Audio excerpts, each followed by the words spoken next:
Hola niños, espero que estén muy bien y les doy la bienvenida a una nueva cápsula educativa. En esta cápsula educativa trabajaremos el impacto del proceso de conquista en nuestro país.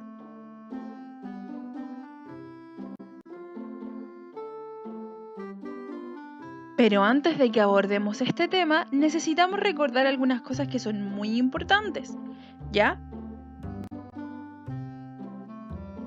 Recordemos que una de las principales consecuencias que hubo del encuentro entre los españoles y los indígenas fue el descenso de la población local debido a las múltiples enfermedades que españoles traían a nuestro continente y los indígenas que aquí habitaban no tenían inmunidad ante estas, ¿ya? Por ejemplo, aunque fuera un resfriado común como lo conocemos hoy en día, para ellos era una enfermedad letal, igual como podría ser ahora el coronavirus para nosotros.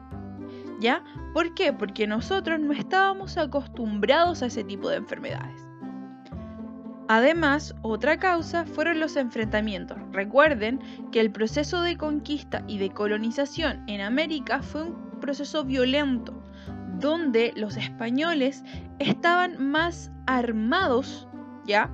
O tenían mejor implementación que los indígenas que habitaban en nuestro territorio. ¿Y esto qué causó? Que pudieran someterlos por medio de la fuerza y además que los mataran de una manera más rápida, si lo ponemos en términos de armamento, ¿ya?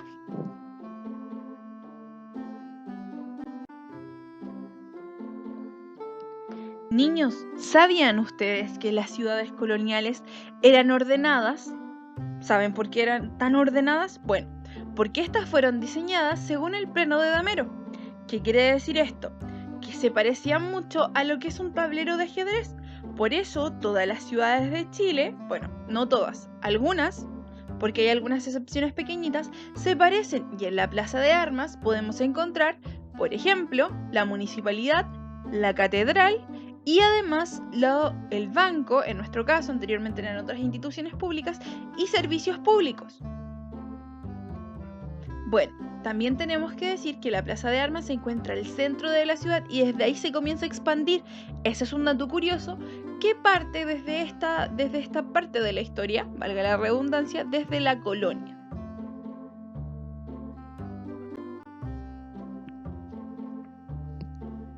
La conquista permitió a los españoles extender e imponer a sus habitantes, bueno, no a sus habitantes, sino que los habitantes de América, ¿ya? Elementos tales como su lengua, su religión y todo un sistema de valores que estaban inculcados en la religión de los españoles.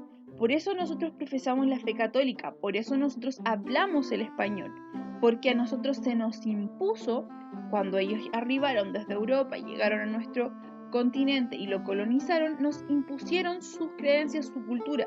Por eso nuestras culturas se asemejan un poco. No 100%, pero sí tenemos rasgos que son parecidos.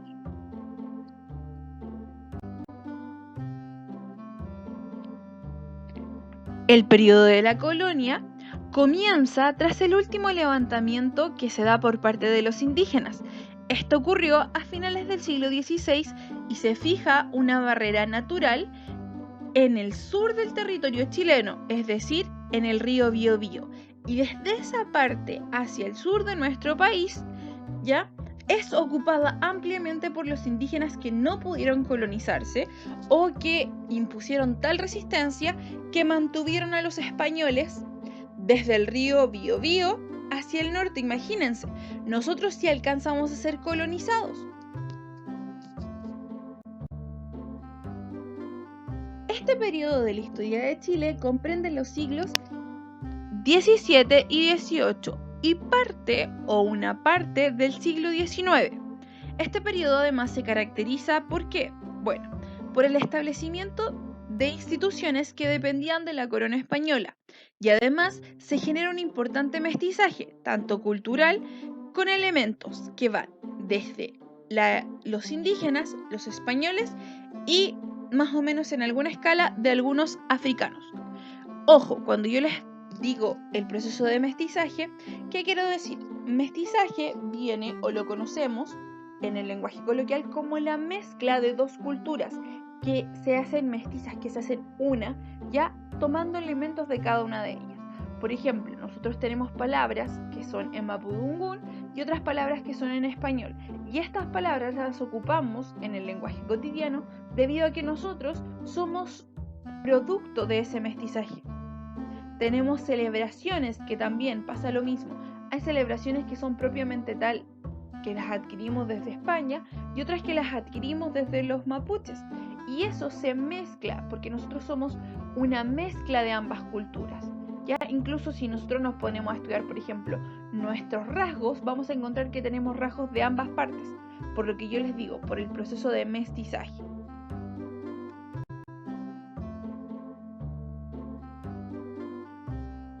Bien, tenemos que entender que durante el periodo de colonia la máxima autoridad de poder que había era el rey, ¿ya?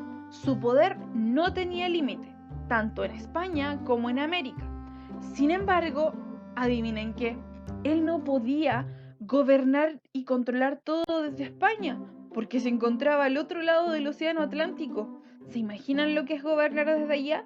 Bueno, es por esto que el rey tuvo que buscar, o en realidad crear, instituciones que le permitieran controlar sus colonias y poder extraer de ellas recursos que le permitieran aumentar sus riquezas. Pues bien, es por esto que se crean dos instituciones. Una es la Casa de Contratación, que se encargaba del comercio, y la otra era el Consejo de Indias, la cual se encargaba de hacer leyes para aplicarlas en América. Estas dos instituciones no se encontraban en América, imagínense.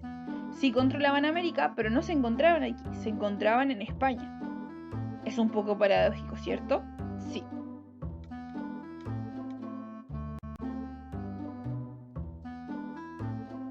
Bien, para poder controlar o tener un control de nuestro continente, también se crean los virreyes. Ellos están como la máxima autoridad o como nuestra figura del rey en América. Estos virreyes se ubicaron en distintos lugares de América, ¿ya?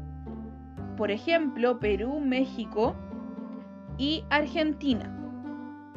Aquí les tengo un mapa, se podría decir, de el continente americano, específicamente, o lo que se puede apreciar mejor, América del Sur y España.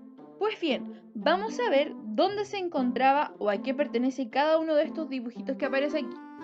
Tenemos en España, como yo les decía, la máxima autoridad, el que mandaba todo, que era el rey. El rey, desde España, tenía la Casa de Contratación y el Consejo de Indias, que eran los que le ayudaban a controlar América y además lo asesoraban. Pues bien, en América yo les dije que habían virreyes, y estos virreyes habitaban en los virreinatos. Tenemos el primer virreinato, que es el Virreinato de Nueva España.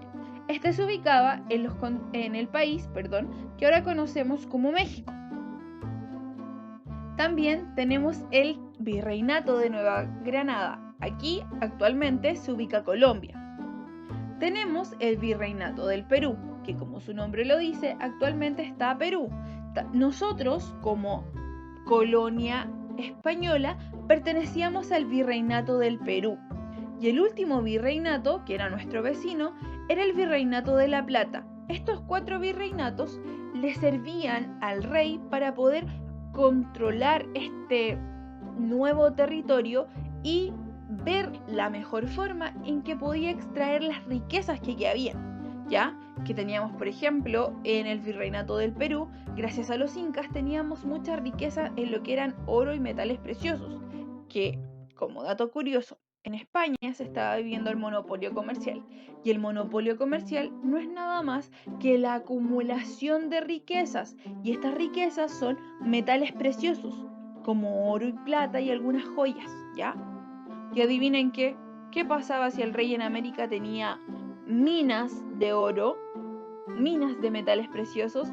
Para él, ¿qué era? Era subir de estatus y tener más poder que sus contrincantes, que eran los otros imperios que había.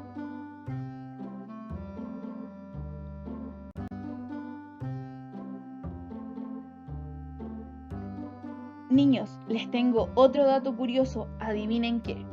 En todo el tiempo que duró la conquista, el rey de España nunca visitó América, porque solamente encontraba que era una colonia y que no requería su presencia, imagínense. Bien niños, esa ha sido la cápsula educativa de esta semana. Espero que les haya gustado y que les haya aclarado algunos conceptos. Cuídense mucho, les mando un abrazo y nos vemos pronto.